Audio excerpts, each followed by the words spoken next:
All right, fellow YouTubers, and this video is a part 2 of the series of net worth and net worth calculations. I'm going to go over our family's current net worth and some trends that I saw from July and some tips for other subs and YouTubers to possibly increase their net worth.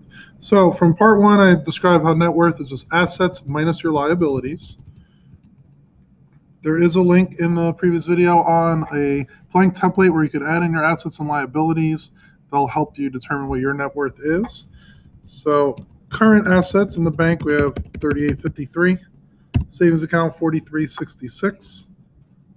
Roth IRA is $25,000. TRS, that's the Texas Retirement System from Teachers, $52,906. My wife's Roth IRA, $30,398. We moved all the stuff from the IRA into the Roth IRA, so that's now at zero. 401k is at $2,148. We've been focusing mostly on the Roth IRA for our retirement accounts, although the 401k will possibly increase when my wife goes back into nursing and has a job there. My car is worth about $2,000, has 120,000 miles.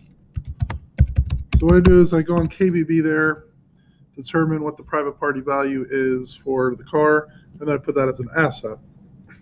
My wife's car is worth about $5,000 and about 110,000 miles. These are some things that in the relatively near future we'll have to be replacing because my car is 11 years old now and my wife's is 7. For the house value, I've just been using 1.5% return every 6 months, so it's 3% return every year, which is about the inflation rate of most property values. And from that, it says $165,743. That's what our house is worth. I'm seeing different numbers on this. My mortgage broker actually sends me an updated list every few months about the value, and there they think it's about $175,000. Zestimate for Zillow says it's about $182,000. So I'm not really sure the exact number for that, but I've just been doing 1.5% per year, per 6 months. If I add up all those numbers, you get $291,439. Those are all assets that are valuable in our family. Liabilities, Capital One card, about $700, which will pay off before the interest accrues. Typically, we'll make a payment about a week before the bill's due of the full amount of the actual credit card, so you don't pay anything in interest. My USU card is actually negative 100. How to get a negative credit card balance? My wife took a class in college last semester, decided that she's going to wait to do it during nursing school, so they refunded us the credit back in our credit card. That's why it's a negative amount. Chase card for food is $700.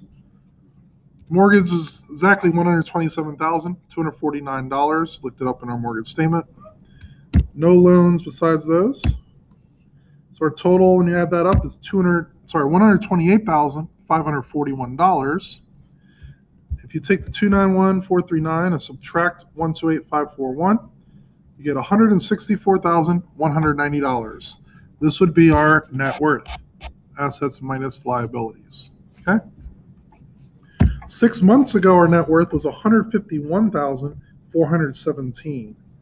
So in the last 6 months, our net worth went about $15,000.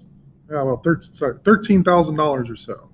Pretty big jump. We saved a lot into our Roth IRA. Actually maxed out the Roth IRA a few days ago, and I'll be doing a separate video about that. But not only that, the stock market has been doing very well the last 6 months.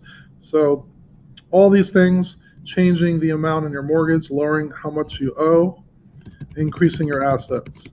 Simple equation for getting wealthy. Get your assets, subtract your liabilities, increase as many assets as you can, decrease your liabilities as much as possible. Ideally, you probably do a little bit of both. And I shortened each 6 months, but I've been doing this since December of 2012. So this is 7 years of data. I made these a lot shorter so I could fit the current one. A few things to look at for why the net worth might change. I did put $6,000 in the Roth, or we put $6,000 in the Roth IRA. So that maxed out one of the Roth IRA accounts. I've been doing monthly videos on how our net worth is, and our total retirement money is $2,517. That's if I take the current Roth IRA money, let it grow at 10% until I'm 65, and then I take 4% out, divide by 12 months. It's $2,517. My TRS is $1,506. So monthly, we'll be able to reasonably take out about $4,000 when we retire currently. These should increase because TRS will be going up every month that I work as a teacher, and Roth IRA should be going up as I contribute more money into it. Main goal by next year, we are debt-free pretty much. We'll pay off the last 1,000 in credit cards very shortly. By next year, still be debt-free, pay for my wife's classes, make sure that we have no extra debt there, so no student loans at all. And I think reasonably you could probably save about $2,000 in a Roth IRA. Reinvest everything that we have. So I'm not going to touch our Roth IRA account unless we start getting negative in our budget and we're going to need more income, which might be a possibility. We're going to see how it goes. But the main goals is debt-free, if possible. And then secondary goal will be to add to the Roth IRA. I'd rather make sure that we're debt-free and not put anything in our Roth IRA the next few years than add to our Roth IRA and get into more debt. We're very anti-debt in this family, so we're going to try to keep our debt to a minimum. And then in a few years, when my wife finishes for nursing school, she'll be making significantly more income, at least $60,000 a year. And we're going to be used to living on just my teacher's salary. I'm going to do a future video on how I was able to max out my Roth IRA with just a teacher's salary. So if we're used to living on this current income for 2 more years, we could ideally save maybe half of my wife's income, and we could be saving $30,000 a year, which would be pretty dramatic, in addition to my teacher retirement. All right, so that'll be it for now. If you have any questions how I made these calculations or how you might be able to benefit from this, please leave a comment down below, and I'll talk to you guys next time.